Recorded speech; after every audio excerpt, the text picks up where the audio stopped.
Police মাফ চাইছে, কিন্তু ওদিকে সম্ভবত প্রশাসনের আমলাদের কাছে আমাদের মাফ চাইতে হবে। পরিস্থিতিটা সেই রকম দাঁড়িয়েছে। আমরা খেয়াল করেছি কিছুদিনের আগে এর মধ্যেই পুলিশের বিভিন্ন পর্যায়ের কর্মকর্তারা, র্যাব প্রধান, তারা শেখ হাসিনার সময় তারা প্রফেশনালি দায়িত্ব পালন করেননি, সেটা স্বীকার করেছেন, সেটার জন্য ক্ষমা চাইছেন। এটা সত্য, ফৌজদারি অপরাধের কোনো ক্ষমা হয় না। সুতরাং ফৌজদারি অপরাধ যেগুলো আছে সেগুলোর বিচার হওয়া উচিত হবে। কিন্তু এই বোধ তাদের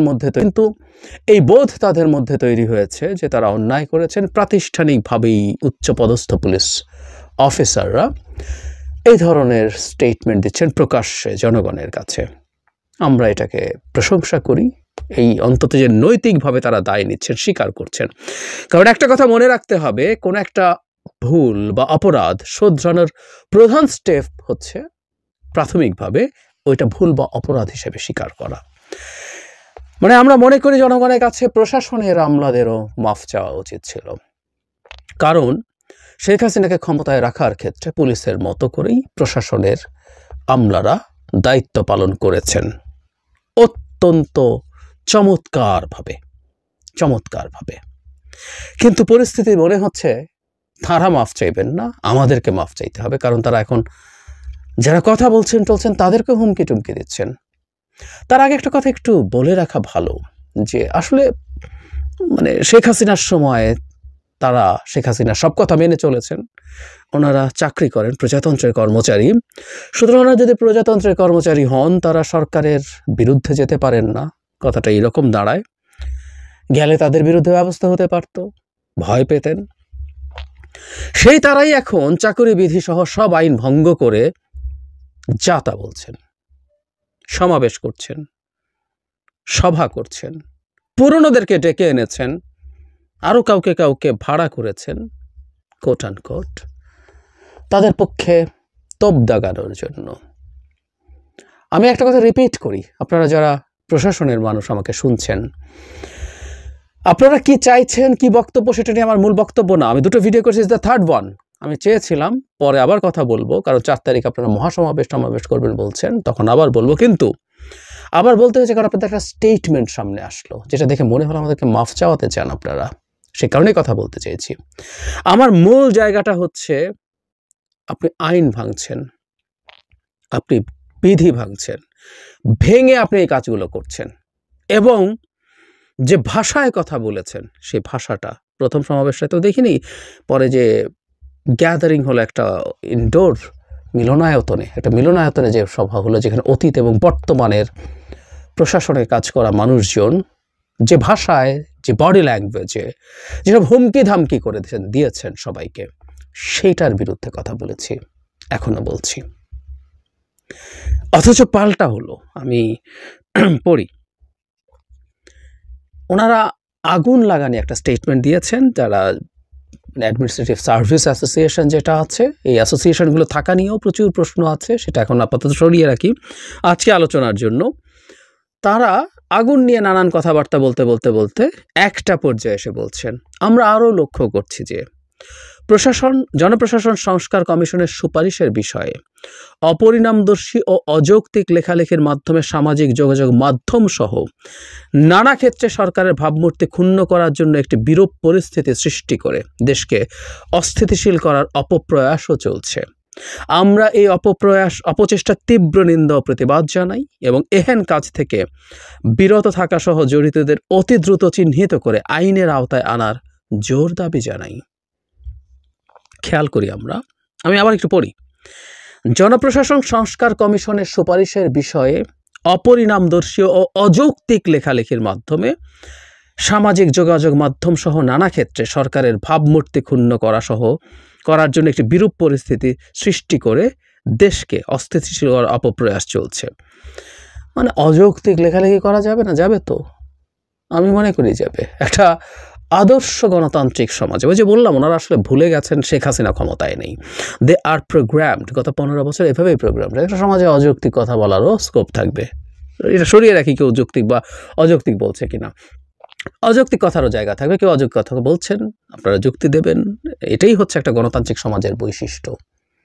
অযৌক্তিক কথা বলা মানেই হলো সেটা সরকারের ভাবমূর্তি ক্ষুণ্ণ করার জন্য একটি বিরূপ পরিস্থিতি সৃষ্টি করে দেশকে অস্থিতিশীল করা। ও মাই গড, ভয়ঙ্কর ব্যাপার। এই জায়গায় তারা এটাকে নিয়ে যাচ্ছেন যে এই অযৌক্তিক ইয়েতেই এটা শেষ পর্যন্ত ওখানে গিয়ে ঠেকবে, এই হচ্ছে তাদের বক্তব্য। আমরা এই অপচেষ্টার তীব্র নিন্দা ও প্রতিবাদ জানাই এবং হুমকি বিরত থাকা সহ জড়িতদের, মানে বিরত থাকতেও বলছেন এবং যারা জড়িত আছেন তাদেরকে চিহ্নিত করে আইনের আওতায় আনার জোর দাবি জানাই। তার মানে এবার যারা বলেছেন লিখেছেন তাদেরকেও মাফ চাইতে হবে, তারা ভুল করেছেন। লেখালেখির কথা বলছেন টু সাম এক্সটেন্ট, আমিও এর মধ্যে পড়ি, কারণ আমি কথা বলছি এটা নিয়ে। একটা কলামও লেখার কথা ভাবছি, অনেকেই লিখছেন, আমি নিজেও লিখবো। আসলে কলাম লেখা কমে গেছে, সম্ভবত লিখবো। তাদের ভাষায় অযৌক্তিক মনে হতে পারে, তাদের স্বার্থের বিরুদ্ধে গেলেই অযৌক্তিক, কিন্তু প্রশ্নটা অন্য জায়গায়। যেটা বলছিলাম, চাকরিবিধি মেনে তারা শেখ হাসিনার সময় বের হন নাই, প্রতিবাদ করেন নাই, কেউ তার কোনো যেটা তার দায়িত্ব ছিল সেটার বিরুদ্ধে গিয়ে কোনো অন্যায়ের বিরুদ্ধে দাঁড়ান নাই, যে না আমি অন্যায় করতে পারি না কারণ এটা বেআইনি, কোনো কিছুতেই দাঁড়ান নাই, কখনো রাস্তায় নেমে আসেন নাই। তারা একবার রাস্তায় নেমেছিলেন তো শেখ হাসিনার পক্ষে। আমি যেহেতু এখন সবাই একটা গোষ্ঠী হিসাবে ট্রিট করছেন, তাই আমি গোষ্ঠী হিসাবে কথা বলছি, কারণ রিটায়ার্ড আমলারা, প্রশাসনের আমলারা এসেছিলেন গোষ্ঠী স্বার্থ নিশ্চিত করানোর জন্য, অনেক সিনিয়র মানুষজন এসছেন। তো ঠিক একইভাবে তাদের গোষ্ঠীতে একবার শেখ হাসিনার পক্ষে রাস্তায় নেমেছিল, জনতার মঞ্চে দাঁড়িয়েছিল। মহিউদ্দিন খান আলমগীরের নেতৃত্বে তারা এসে ইললিগালি, অন্যায়ভাবে তারা মাঠে এসে ওই জনতার মঞ্চে ছিলেন তো, সেটাও তাদের সব কিছু ভঙ্গ করেই তাদের ভাষায় তারা অন্যায়ের বিরুদ্ধে দাঁড়িয়েছেন। তো অন্যায়ের বিরুদ্ধে যদি তখন দাঁড়ান, এই শেখ হাসিনার এই রেজিমের সময় দাঁড়াননি কেন? এবং আমরা একটা কথা মোটামুটি নিশ্চিত যে সেই সময়কার বিএনপি সরকারের পতনের সাথে, আমি একটা কথা এই প্রসঙ্গে একটু যোগ করে রাখি, তাদের এই নেমে আসার ঘোর বিরোধী হলেও আমি তত্ত্বাবধায়ক সরকার ব্যবস্থার যে আন্দোলনের সময় আওয়ামী লীগ করেছিল এবং তত্ত্বাবধায়ক সরকার যে দরকারি, আমি এটা সিরিয়াসলি মনে করি। সুতরাং এটা ওই সময়কার বিএনপি যত এই দাবিটা মানতে দেরি করেছে, এটা তাদের রাজনৈতিক ভুল ছিল। যাই হোক, সে রাস্তায় আসলো এবং সেটাই সরকারের পতন বা এই সিদ্ধান্ত নেওয়াটা ত্বরান্বিত করেছিল। সুতরাং আমলাদের যদি জনগণের স্বার্থে সিদ্ধান্ত আমলারা নেন, সেটা বিরাট প্রভাব পড়ে। তো আপনাদের সেই গোষ্ঠীটা শেখ হাসিনার সময় কিছু করেনি কেন? সাহস ছিল না, বলছিলাম। এখন এত সাহস কোত্থেকে আসলো আপনাদের? তার মানে ওই যে বলছি বারবার, সাহস বাড়তে বাড়তে বাড়তে বাড়তে এখন আইনি ব্যবস্থা নেওয়ার কথা হচ্ছে, যারা তাদের কথাবার্তাকে অযৌক্তিকভাবে সমালোচনা করছেন। মানে ওনারা নির্ধারণ করবেন কোনটা যুক্তি কোনটা অযৌক্তিক। ওনারা আমলা তো, এই দেশের মালিক তো তারা, তাই না? সুতরাং তারা এভাবে কথা বলবেন। এই পরিস্থিতি দেখছি আমরা। আমি মনে করি, একটা খুব স্পষ্টভাবে বলি, সরকার কি করবে আমি জানি না। এই সরকার যদি এই প্রশাসনের আমলাদেরকে এই ঘটনাকে ঠিকমতো ডিল করতে না পারেন, তাহলে এই সরকার আর ক্ষমতায় টিকে থাকতে পারবে না। একদম সোজাসাপটা কথা। একটা জিনিস প্রথম দিন থেকে বলে আসছে, যে একটা সরকারের প্রয়োজনে বল প্রয়োগ করতে হয়। বল প্রয়োগ মানে খুবই কঠোর কিছু তা না, প্রয়োজন অনুযায়ী এক এক জায়গায় এক এক রকম, কিন্তু সরকার বল প্রয়োগ করতে পারে, এই জন্যই ওটা সরকার। কাউন্সেলিং করে সরকার চলে না। সুতরাং বিভিন্ন জায়গায় প্রয়োজনে সরকারকে বল প্রয়োগ করা দরকার ছিল। যেমন এই প্রশাসনের ক্ষেত্রে কি বল প্রয়োগ করে, আমি প্রথম দিন থেকে একটা কথা বলেছি, সরকার দায়িত্বে আসার পর প্রথম স্টেপ হওয়া উচিত ছিল সব সচিবগুলোকে সরিয়ে ফেলা, ফুল স্টপ। শেখ হাসিনার জমানায় কোনো মন্ত্রণালয়ের সচিব হয়েছে শেখ হাসিনার বেনিফিশিয়ারি ছাড়া কেউ, তার আনুকূল্য পাওয়া ছাড়া কেউ, আমি বিশ্বাসই করি না। এর মধ্যে যদি ছড়িয়ে ফেলেন, যদি 5% এক্সেপশন থাকে থাকুক, কিন্তু ওই ঠক বাঁচার দরকার নেই। জাস্ট সবাইকে সরিয়ে ফেলা হয়নি তো। বাংলাদেশ এনাদের সবাইকে ছড়িয়ে ফেললে খুব খারাপ চলতো, তার জায়গায় অন্যদেরকে নিয়ে আসলে খুব খারাপ চলতো। হ্যাঁ, কেউ বলেন যে এর পরের ধাপ নানান জায়গা আছে, তারপরে খুঁজলে বের করা যেত, অন্তত মন্দের ভালো করা আছেন, যেত। কিন্তু না, সেটা করা হলো না। দক্ষ নাই, ওটা নাই, সেটা নেই। কি দক্ষতা দিয়ে কোন স্বর্গে আমরা গেছি বাংলাদেশ, আমি এত আসলে জানি না। বাংলাদেশ কোথায় গেছে? কোন জায়গায় পৌঁছেছে বাংলাদেশ, আমাদের দক্ষ আমলারা আমাদেরকে কোথায় নিয়ে গেছে আমি দেখি নাই। তো তাহলে কি সমস্যা ছিল?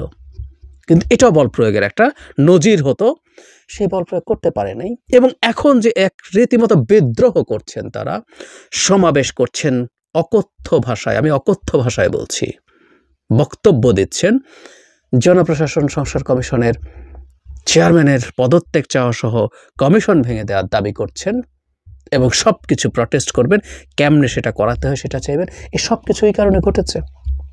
সরকার এটা যদি ঠিকঠাক মতো ডিল করতে না পারেন, তাহলে আমার মনে হয় খুব বিপদ হবে। কারণ তখন বোঝা যাবে যে সরকারের আসলে ক্ষমতায় থাকার জন্য যা যা করা দরকার সেই হ্যাডাম নাই।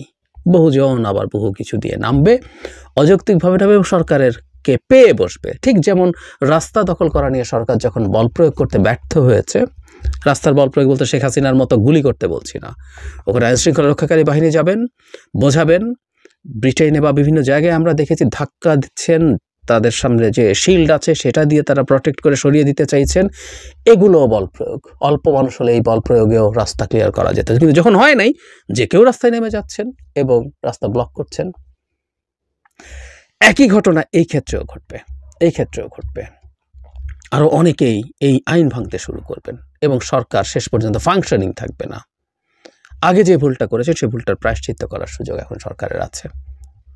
সরকার যদি সেটা না করে, আমাদের সবাইকে লাইন ধরে আমলাদের কাছে মাফ চাইতে হবে এবং বাংলাদেশকে আবার শেখ হাসিনার সময় যেমন তাদের হাতে তুলে দেওয়া হয়েছিল সেভাবেই তুলে দিতে হবে। ছোট্ট একটা পাদটিকা দিয়ে শেষ করি।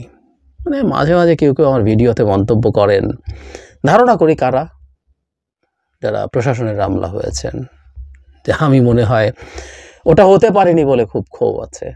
উত্তর হচ্ছে না, আমি ওটা হতে না পারলেও, পরীক্ষা দিয়ে ডাব্বা মেরেও যদি না পারি, তারপর আমার এই কথাগুলো বলার অধিকার আছে। তারপর একটা জিনিস একটু জানিয়ে রাখি, আপনারা অনেক ক্ষমতাবান, যে কেউ আমার চ্যালেঞ্জটা নিন, আমার কাছে আসুন, আমার সাথে যোগাযোগ করুন। আমার সাথে যোগাযোগ করা কঠিন কিছু না। আমার কুষ্টি ঠিকুজি নিয়ে যান, আমার বিসিএস পরীক্ষা দেওয়ার ফর্ম খুঁজে বের করুন এবং জাতিকে দেখিয়ে দিন যে আমি ডাব্বা মারার কারণে এত ক্ষোভ নিয়ে কথা বলি। আমি কোনোদিন কোনো বিসিএস পরীক্ষায় পার্টিসিপেট করিনি, আমি স্বাস্থ্য ক্যাডারেও করিনি, জেনারেল ক্যাডারেও করিনি। সবাই বিসিএস দিতে চায়, সবাই আমলা হতে চায়। এই পারসেপশন ইজ রং। আমার পেছনে কেউ কেউ এই কথাও বলেছেন, এটা একটু জানিয়ে রাখার প্রয়োজন মনে করলাম। তবে আবারও বলছি, পরীক্ষা দিয়ে ডাব্বা মারলেও রাষ্ট্রের স্বার্থে যেটা প্রয়োজন সেই কথা বলার অধিকার প্রত্যেক নাগরিকের থাকে। এটাকে শুধুমাত্র পায়নি বলে ক্ষুব্ধতা আছে, ক্ষোভ আছে, এভাবে ইন্টারপ্রিট করা খুব ভুল সিদ্ধান্ত।